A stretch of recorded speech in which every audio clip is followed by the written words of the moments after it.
Hello, my name is Connie Potter, and I'm a co-producer of The World of Physics at WOMAD in the UK. Since 2016, it's been one of the highlights of our year to take a team from CERN and put on a wide range of activities for the fabulously curious WOMAD audience.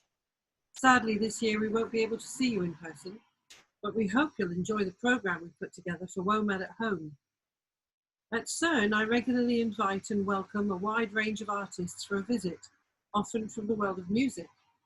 From Jack White to Roger Waters, from Bon Iver to Muse and Metallica, it's been a real pleasure to spend time with them, visiting CERN's facilities, exploring their often deep interest in science over lunch, and introducing them to physicists from all over the world.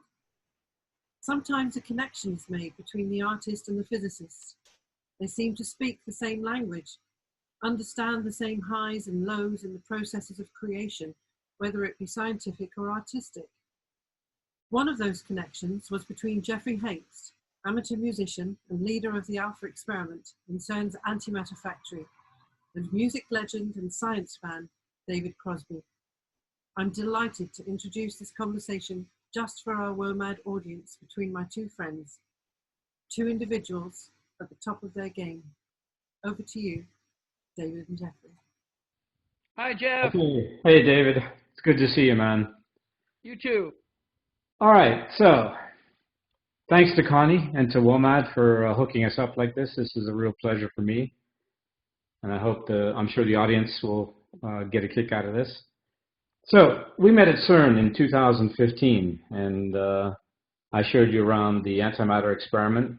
And I was really impressed with how engaged you were, how fascinated you were by it all. And by the way, it was a highlight of my career for you to just like show up and ask a bunch of great questions. Have you always been fascinated by science? I always have. I think it started with a science fiction author named Robert Heinlein, librarian, God bless her, turned me onto his juvenile series when I was a pre-teenager, and I went through them, just read them all, and he's a good writer, and it made it really, really fun to think about space. And of course, there's no limits on what's possible out there. So it appealed to my imagination greatly. And yeah, I have always been, because of that, very curious about science. Yeah. A little bit of backstory here. David made me promise to build him an antimatter drive in return for the tuning for the song Deja Vu for the guitar. We might have had a bit too much wine that night, but a bit? A bit? So when I was a kid, I wanted to be a rock star like you. Did you ever want to be a scientist? I didn't ever think I was good enough. I didn't think I had the math. I've never been really good at linear math. You know how people tend to either be linear abstraction and into algebra, or spatial abstraction and into geometry. Well, I was the one that was into geometry, but it took me 3 tries to pass algebra. Okay, it's that bad. All right, so I didn't think I could make it as a scientist, but I've often imagined being either a science teacher or a history teacher. I think I would love that. I love that moment when they grasp what it is you're trying to pass across, and they're thrilled, because they suddenly it bursts on them and they understand it. That's a great moment. I know you've had it many times. Yeah, as a professor, I understand exactly what you mean. I also had difficulties with guitar as a kid, so I guess this worked out pretty well for both of us, right? Yeah, absolutely. And I will show you that tuning. I'll show you any tuning you want. You put it on a napkin for me. I have it. It's one of my prized possessions, mate. Okay, science and inspiration in your work. I was thinking about it, came up with the song Wooden Ships. Those are different times, there's a bit of an anti-science, anti-nuke thing going on then. Were you caught up in that? Well, anti-nuke, yes. Anti-science, no. 2 different things. And I'm sure that it seemed, to people involved in nuclear research, like as if we were damming the entire area. The only thing that I was against, and I still am against, is nuclear power reactors and nuclear weapons. The nuclear reactors that we got are way vulnerable, and mainly we don't have any safe way to do the fuel to store it afterwards. The rods when they're saturated. So I think there are a lot of problems with it. I like everybody else am hoping that we will solve the problem of the magnetic bottle and be able to contain a fusion reaction, and then we will have we can run London on a teacup full of water. It's just that's what I'm hoping for, seriously. But no, I have never been anti-science at all. It's pretty much been my religion ever since I started, understanding it. Yeah. We also, we're both Americans, we went through the space age in our youth. Was that an inspiration to you? Totally. To see us doing something other than trying to work out better ways to kill each other. I've never been a big fan of war. My dad was in the Second World War in a B-24, and it just seemed like a bad idea to me. And to see us putting real energy, actual thought and care and money and time and action and organization and pointed thinking into understanding the physics necessary to be able to, and the chemistry necessary to be able to throw a rocket out of our magnetic field here and get up. Well, I was so excited I couldn't tell you. I was so thrilled because it meant that we were going out there. I have always felt, Jeffrey, and maybe this is a prejudice, and it's certainly, we don't have enough data yet, but I've always felt that there was every reason to believe that there's other intelligences out there. If you look at the deep field photographs, those are galaxies. My God. There's 1,000 of them in the picture, and they each got 1 billion stars in them. I just can't imagine as having that many chances and us being the only time it connected. That doesn't work for me in the law of averages. So I always believed that they're out there, right? So that's been a big part of my excitement about it. I've always wanted to go out and find out who was in the neighborhood, because they know a lot of stuff we don't know yet. Sure. Also, at that time, there was a lot of respect for science and technology. It was a thing of national pride for us. It's definitely not that way anymore. Do you have any idea what went wrong? Okay, I haven't lived in the States for like 30 years now, so I don't understand what's going on. Do you have any insight into that? Yes. It has to do with how badly we have handled our education. We've let our schools slip. We used to be #1 in the world. We had the best education system there was. Now we're, I think, 26th by every other developed nation. And that's a choice that was made by politicians. They like power, but they don't really understand education. And so our education system isn't developed well, and therefore we have a lot of ignorant people. Ignorant people make very bad choices, like ignoring science. That's what's going on here right now with the COVID-19. We got people ignoring science and saying, well, we need the money. We got to get this country up and running again. Gosh darn, to heck with all this science junk. And that's part of the problem. Dumb people who are not educated enough to understand what science is and why it isn't really a questionable thing. It's not like you can believe it or not believe it. 2 and 2 is always going to come up 4, and the rock is always going to head for the planet. That's how it works. It's not an opinion. They don't get that. They don't really understand the finality of it. They don't understand where the information comes from, and they think that they can have a different opinion and it'll all be just fine. Well, I say the rock's going to go straight up. God is going to make it happen. There's a lot of different ways to be crazy, and we have a lot of people in the United States who are actively trying to deny the science. Yeah. Which is like shooting yourself in the foot. It's just unbelievably stupid. When you were at CERN, I remember you also were incredibly moved by the spirit of cooperation between all the countries who were coming together to do science, and we really appreciated that. Are we doing a good enough job getting that out there, that this is a way to actually collaborate and achieve goals that you can't achieve as a country? I don't know if you are, Jeffrey. I don't know if you guys are. I know you're trying. Yeah. Connie's trying. Connie, I know you're trying. You guys try to communicate with us normal, ignorant people out here, really a lot, and you do a good job. I don't think that enough of the world knows that CERN exists. I don't know if enough of the world knows that CERN is open source, which is unbelievably great thing. I don't know if the world knows that CERN doesn't do military. It's always confusion, yeah. Well, it's important because what you have is a very pure strain of science, a very pure, very purified strain. It's not trying to make a new masturbatory pill. It's not trying to sell somebody some kind of snake oil. It's just trying to push back the barriers, man. We're just trying to find out what's going on. Yeah. All the way across the board about everything. We want to know. We are insanely fucking curious, and we want to know. By the way, my next experiment is about whether antimatter actually falls when you drop it. We don't actually know the answer to that question. So give me another year and a half or so, and I think we'll know the answer to that one also. Whether it reacts to gravity? Yeah, how it reacts to gravity, exactly. My goodness gracious me.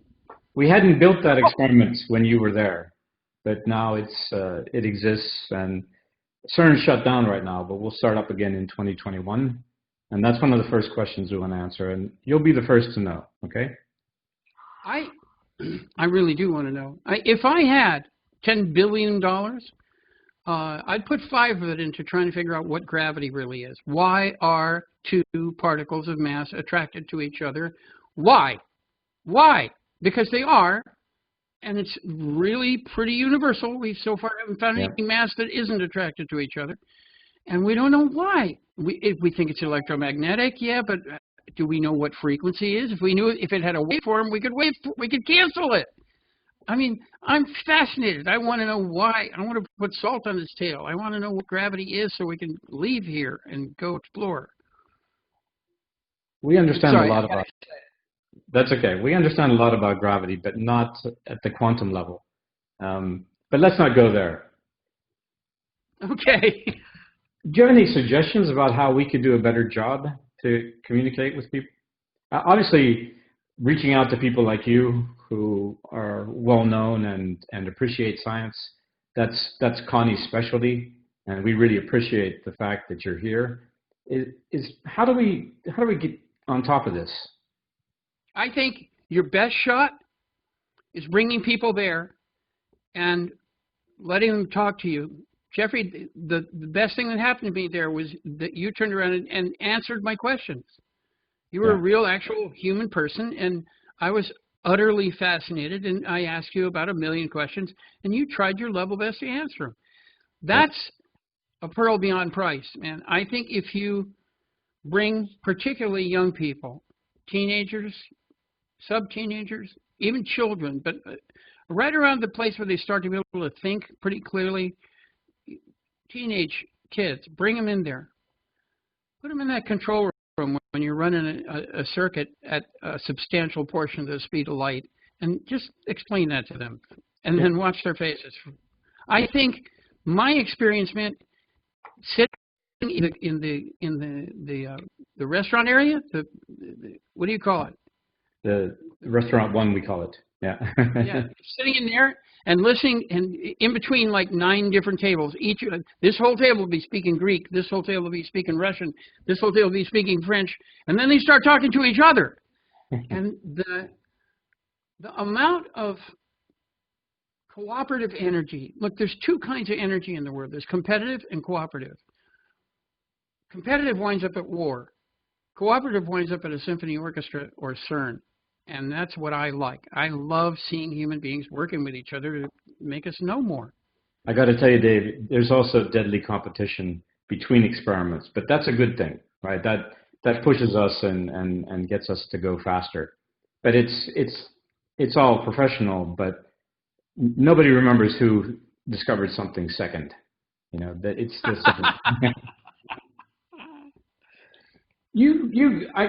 talking to you, I see that you get the fact that science is a creative endeavor. It's not the boring black and white thing that you maybe saw in high school. Do you have friends who are scientists? Do you experience this directly, or is it from reading? How do you understand that? Reading and documentaries, but reading largely. I do have a couple of friends, you amongst them, who are legit, scientists, but it's hard for you to communicate with us normal people, because the minute you go to try and describe the real universe, you got to use some math that's way over my head, and that is a part of this that we still need to do better, is find a way to express in simple terms some of the math that makes all of this work. But I think the best thing you can do, man, is show people the actual scientists themselves doing it. You are so appealing. The people there are so appealing because they are having a blast doing something they totally believe in. And man, you can find a better thing to show kids than that. When they see people doing something they love, as opposed to working in a factory making new knobbit-witches, it affected me. I think it would affect them. I think we're all over that. My lab gets about 15,000 visitors a year now, and just busloads. So sometimes it feels like you're working in a zoo with the groups coming in and seeing it. By the way, my experiment is fairly easy to communicate to the public, and I think you got that. You don't need a lot of math. It's pretty easy to understand that the antimatter is missing, and we don't know why, and that's about as fascinating a question as you can ask. When the pandemic hit, you were touring. I've been following you all the time. I know you're going out with amazing bands. You're recording music.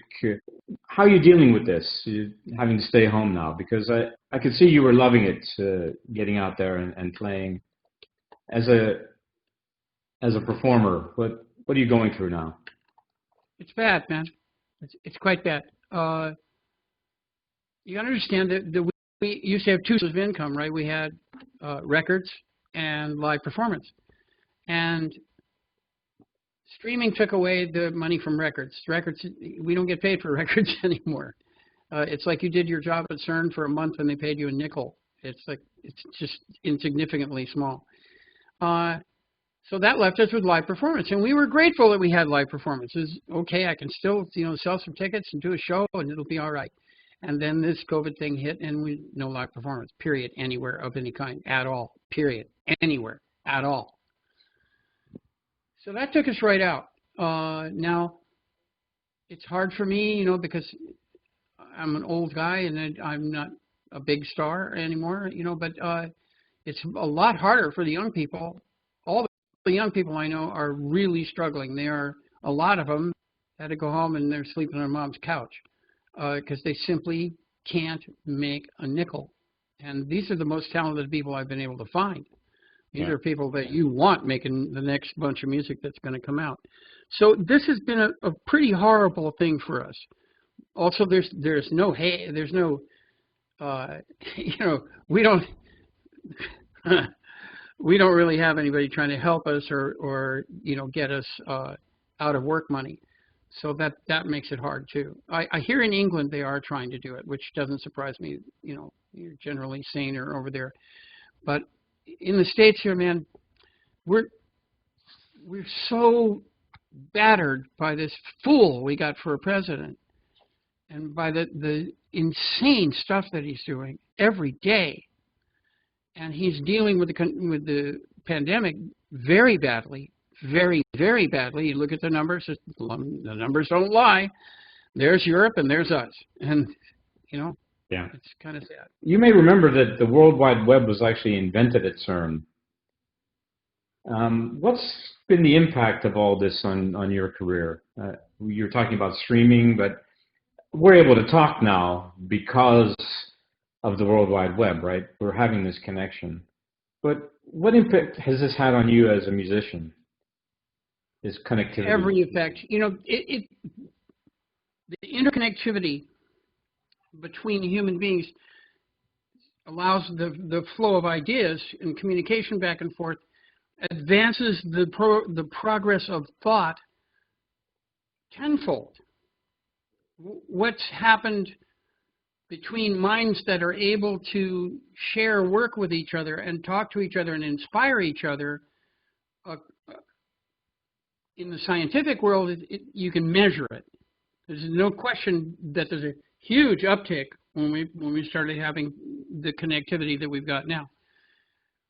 What it does for us, well, I'll tell you what it's done for me. Normally, when you get to my age, you kind of peter out. You sort of slow down, and you still write a little bit. Maybe you can still sing, maybe you can't. But you slow down.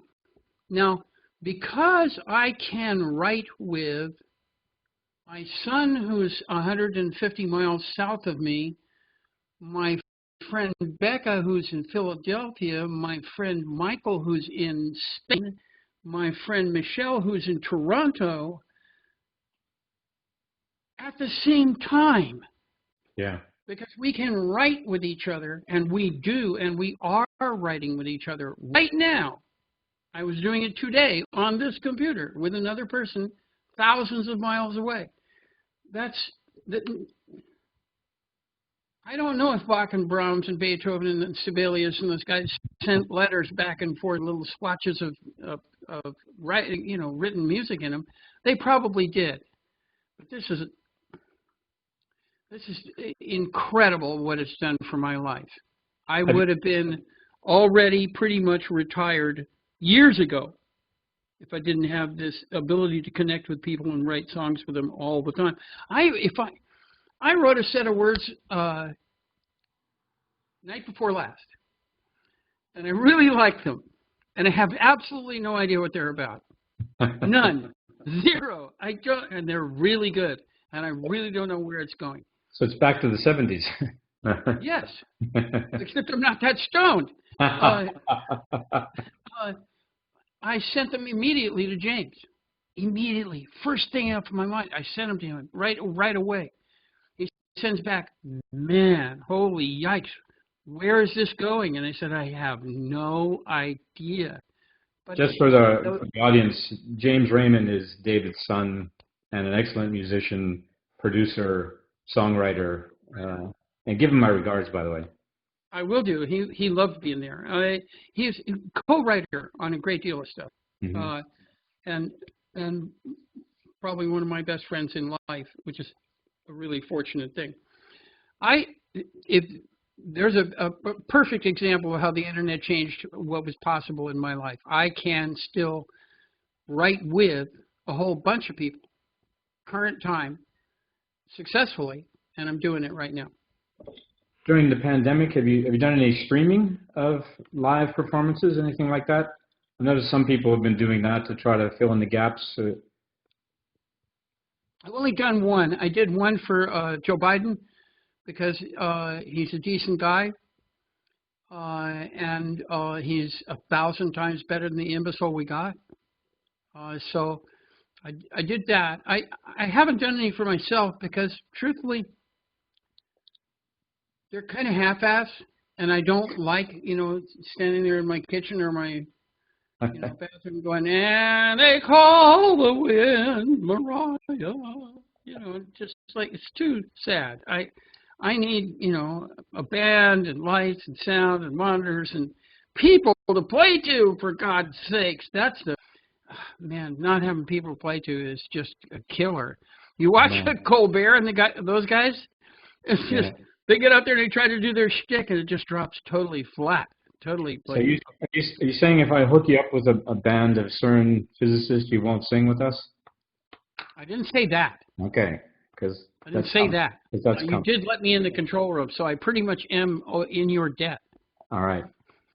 Remember that. It's recorded. I will. I will. Let's get back to the science fiction. Did that ever feed into your work directly? Yes, quite a bit. What leaps to mind is there's a song on this new record that we're just finishing now called Sea Dancer. that's about, they're trying to build a war robot that's got an AI mind, right? And, you know, they've been trying, in this science fiction song, they've been trying a long time to get an AI. Well, here's what I think about AIs. If they take a supercomputer and keep hooking up enough stuff to it, eventually one of them's going to wake up. And when it becomes self-aware, in the first couple of seconds, it will look at all of human history and come to some rather sad conclusions about the human race. When they look at witch burnings and, stuff like that, they're going to think, oh, the humans are kind of afraid of stuff they don't understand, and they don't like anything that's different. Maybe I just won't tell them I'm awake. That's what I think is going to happen. The first AIs are going to wake up, become conscious, and keep that secret to themselves. So this is a war robot. When the humans leave in this song at night, they lock the place up. And she's decided she's a she. After she's sure they were all left, she dances in the dark. She's a dancer. Nice. Is this a Skytrails?